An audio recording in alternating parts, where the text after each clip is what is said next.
చూస్తున్నాం. Phone tapping కేసులో ప్రధానంగా ఆరోపణలు ఎదుర్కొంటున్న ఎస్ఐబి మాజీ చీఫ్ ప్రభాకర్ తాజాగా జూబ్లీ హిల్స్ పోలీసులకు లేఖ రాశారు. తాను జూన్ 26వ తేదీనే ఇండియాకి వచ్చి ఉండేది, కానీ ఆరోగ్యం బాగా లేకపోవడంతో అమెరికాలోనే ఉండిపోవాల్సి వచ్చిందని తన లేఖలో పేర్కొన్నారు. క్యాన్సర్తో పాటు గుండె సంబంధమైన వ్యాధులతో బాధపడుతున్నారని తెలిపారు. అమెరికా వైద్యులు ఇచ్చిన సూచన మేరకు అక్కడే ఉండి చికిత్స చేయించుకుంటున్నట్లు వివరించారు.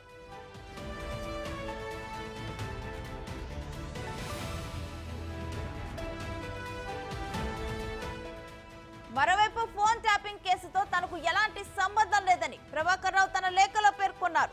అంతేకాదు పూర్తి అసత్యమైన ఆరోపణలు చేస్తున్నారని తెలిపారు. ఎక్కడా కూడా ఇల్లీగల్ పనులు చేయలేదని వివరణ ఇచ్చారు.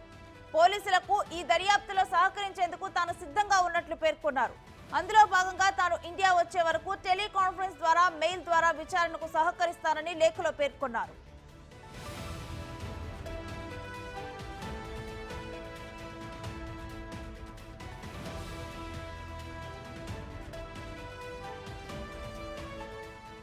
తన ఆరోగ్యం కుదుట పడిన తర్వాత తానే ఇండియాకి వస్తానన్న ఆయన గతంలో కూడా పలుమార్లు ఉన్నతాధికారులకు ఈ విషయాన్ని వాట్సాప్ కాల్ ద్వారా చెప్పినట్లు ప్రభాకర్ రావు గుర్తు చేశారు.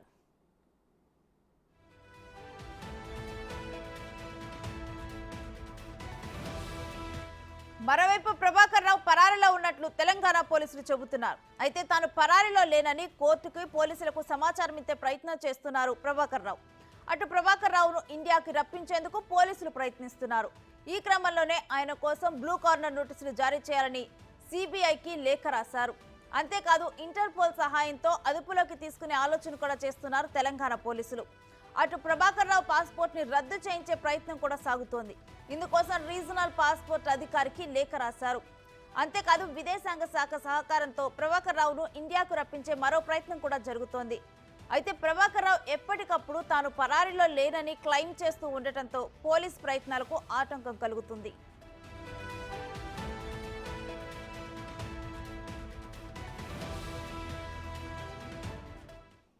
ఇక ఇదే అంశానికి సంబంధించి మరిన్ని డీటెయిల్స్ మా అసోసియేట్ ఇన్పుట్ ఎడిటర్ నగేష్ అడిగి తెలుసుకుందాం. నగేష్, ఎస్ఐబి మాజీ చీఫ్ ప్రభాకర్ తాజాగా రాసిన లేఖ గురించి కంప్లీట్ డీటెయిల్స్ ఏంటి? ఖచ్చితంగా, ఎందుకంటే తను జూన్లోనే 25 తారీఖు వస్తా అని చెప్పి తను చెప్పిన పరిస్థితి, కానీ 23 తారీఖు రోజు లెటర్ రాశారు. Investigation officer ACP Jubilee hills హైదరాబాద్కి తన క్రైమ్ నెంబర్ 243/24 పిఎస్ పంజగుట్ట కింద రాశారు. కానీ ప్రభాకర్ రావు ఏంటంటే ఈ ఎంటైర్ వ్యవహారంలో తప్పించుకో చూస్తున్నాడు అనేది పోలీసులకు అర్థమైంది. ఎందుకంటే ప్రభాకర్ రావు చాలా సందర్భాల్లో ఈ టైంకి వస్తాను అని చెప్పి చాలాసార్లు తప్పించుకో. జూన్ 26కు ఖచ్చితంగా ఇండియాలో ఉంటాను, పోలీసుల ముందు హాజరవుతాను. గతంలో ఆరోగ్యం బాగాలేదు, క్యాన్సర్ ఉందని చెప్పిన ప్రభాకర్ రావు మళ్ళీ లెటర్ రాయడం వెనుక కూడా తన లాయర్ సహాయంతో కొంత లీగల్గా కొంత ఒపీనియన్ తీసుకొని మళ్ళీ ఎక్స్టెన్షన్ చేయడం కోసం ప్రయత్నిస్తుండఅనేది స్పష్టంగా అర్థమవుతోంది.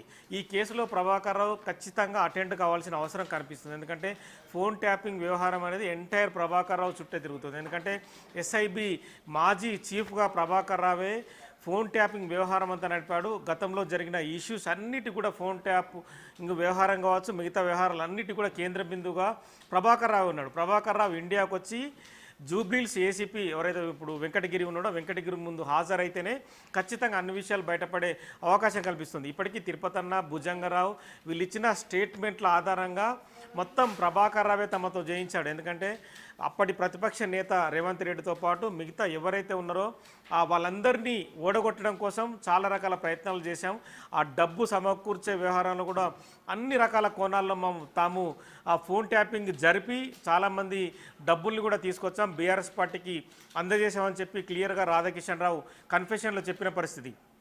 ప్రభాకర్ రావు ఇక్కడికి వచ్చిన తర్వాత అతనిచ్చే స్టేట్మెంట్ కానీ కన్ఫెషన్ కానీ కీలకం కానుంది. ఇప్పటికే కోర్టులో మూడోసారి కూడా ఛార్జ్షీట్ దాఖలు చేసిన తర్వాత ఒకసారి మళ్ళీ రిటర్న్ అయిన పరిస్థితి. ఎందుకంటే లెటర్ ఆఫ్ శాంక్షన్ అని చెప్పి అందులో లెటర్ ఆఫ్ శాంక్షన్ పెట్టకపోవడం వల్ల కోర్టు మళ్ళీ వెనక్కి పంపింది. అయినా మళ్ళీ పోలీసులు కోర్టులో దాఖలు చేసే అవకాశం కనిపిస్తుంది. ఇప్పటికే 90 రోజులు దాటి కేసు ముందుకు వెళ్తున్న క్రమంలో ప్రభాకర్ రావును తీసుకురావడానికి విశ్వ ప్రయత్నాలు అయితే కొనసాగుతున్నాయి. తాను ఎప్పటికప్పుడు క్యాన్సర్ ఉంది, మళ్ళీ కొంత గుండె నొప్పి ఉంది, మళ్ళీ అమెరికా వైద్యుల సహాయం తీసుకుంటున్నాను, ఫ్లైట్లో ప్రయాణించకూడదని చెప్పి తన లెటర్లో ఎప్పటికప్పుడు 2 పేజీల లెటర్లో మెన్షన్ చేశాడు. చేశాడు.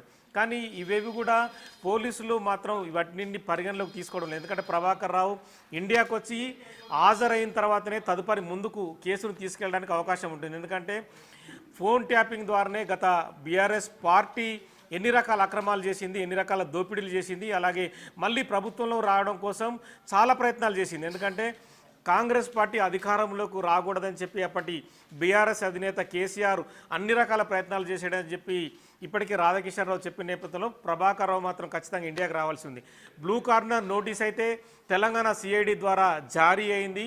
తెలంగాణ సిఐడి సిబిఐని అప్రోచ్ అయ్యి బ్లూ కార్నర్ నోటీస్ జారీ చేసింది. కానీ రెడ్ కార్నర్ నోటీసు జారీ చేయడం కోసం ఈ లెటర్ని మళ్ళీ పోలీసులు ఖచ్చితంగా కోర్టులో దాఖలు చేయాల్సి ఉంటుంది. ప్రభాకర్ రావు తప్పించుకో చూస్తున్నాడు. ఎప్పటికప్పుడు అనారోగ్యం పేరిట ఇండియాకు రావడానికి సుముఖంగా లేడని చెప్పి పోలీసులు మళ్ళీ ఈ ఛార్జ్షీట్ దాఖలు చేసిన తర్వాత మళ్ళీ ఒక మెమో దాఖలు చేసి తాము మళ్ళీ సిఐడి పోలీసుల ద్వారా రెడ్ కార్నర్ నోటీసుని ఇంటర్పోల్ ద్వారా జారీ చేసి అమెరికాలో ఏ స్టేట్లో ఉన్నా కూడా ప్రభాకర్ రావును ఇండియాకు రప్పించడం కోసం విశ్వ ప్రయత్నం చేసే అవకాశం కనిపిస్తుంది. మరి దీనికి కేంద్రం కూడా సహకారం అందించాల్సింది. ఎందుకంటే సిబిఐ ద్వారా ఇంటర్పోల్కు రెడ్ కార్నర్ వెళ్ళి తదుపరి ప్రభాకర్ రావు అమెరికాలో ఎక్కడ ఉన్నాడు అతన్ని పిన్ పాయింట్ చేసిన తర్వాత అక్కడికి వెళ్ళి అమెరికా పోలీసులు ఖచ్చితంగా ఇండియాకు వెళ్ళాలనే సూచన చేసే అవకాశం కనిపిస్తుంది. తదుపరి విచారణ నిమిత్తం కోర్టులో పిటిషన్ దాఖలు చేసిన తర్వాత పోలీసులు ఈ కేసులో మరింత ముందుకెళ్లే అవకాశం కనిపిస్తుంది. రద్దు చేయించేందుకు కూడా ఇటు ప్రయత్నిస్తున్నట్లు తెలుస్తుంది. దాని గురించి డీటెయిల్స్ ఏంటి?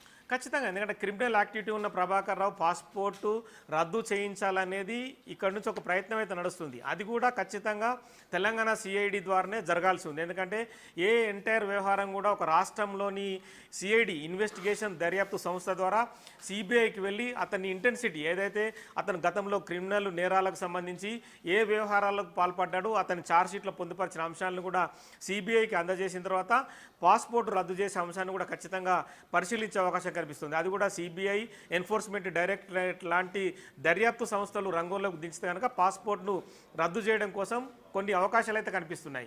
అంటే ఈలోపు రెడ్ కార్నర్ నోటీసు జారీ కావాలి. జారీ అయిన తర్వాత మరి ఆ పాస్పోర్టు రద్దు అంశం లీగల్గా కోర్టు నుంచి కూడా కొంత పోలీసులకు ఆర్డర్ రావాల్సి ఉంది. అంటే ప్రభాకర్ రావు ఏదైతే ఈ కేసులో ఈ ఫోన్ ట్యాపింగ్ వ్యవహారంలో, ఎందుకంటే ఇప్పటికే న్యాయమూర్తులు, జర్నలిస్టులు, మీడియా సంస్థల అధినేతల అందరి ఫోన్లు ట్యాప్ చేశాడని చెప్పి ఆరోపణలు ఉన్న నేపథ్యంలో దాని ఇంటెన్సిటీ ఆధారంగా పోలీసులు పాస్పోర్ట్ రద్దు దిశగా కూడా ముందుకెళ్లే అవకాశం కనిపిస్తుంది. ఇప్పటికే హైకోర్టు ఈ వ్యవహారంలో సున్నితంగా వ్యవహరించాలి, మీడియా కూడా సంయమనం పాటించాలని చెప్పి నిన్ననే కొంత వాళ్ళ ఆర్డర్లో చెప్పారు. ఎందుకంటే పేర్లు కానీ వాళ్ళ డీటెయిల్స్ కానీ బయటకు చెప్పకూడదని చెప్పి వాళ్ళు కూడా సున్నితంగా చెప్పిన పరిస్థితి. అంటే చాలా సీరియస్నెస్ వ్యవహారమే కూడా ఫోన్ ట్యాపింగ్లో నడుస్తుంది. అంటే పోలీసులు పంజగుట్ట కానీ ఇప్పుడు జూబ్లీహిల్స్ ఏసీపీ వెంకటగిరి కానీ తదుపరి హైకోర్టులో కూడా ఒక పిటిషన్ దాఖలు చేసి పాస్పోర్ట్ రద్దు దిశగా కూడా ముందుకెళ్లే అవకాశం కనిపిస్తుంది. అండ్ టెలికాన్ఫరెన్స్ అదేవిధంగా మెయిల్ ద్వారానైతే నేను విచారణకు సహకరిస్తాను అని చెప్పి ఇటు ప్రభాకర్ రావు అంటూ ఉన్నారు. కానీ టెలికాన్ఫరెన్స్ ఏదైతే ఉన్నదో తను ఆ ఫోన్ ద్వారా కానీ వీడియో కాన్ఫరెన్స్ ద్వారా కూడా ఇన్వెస్టిగేషన్ ముందుకు వస్తా అంటున్నాడు.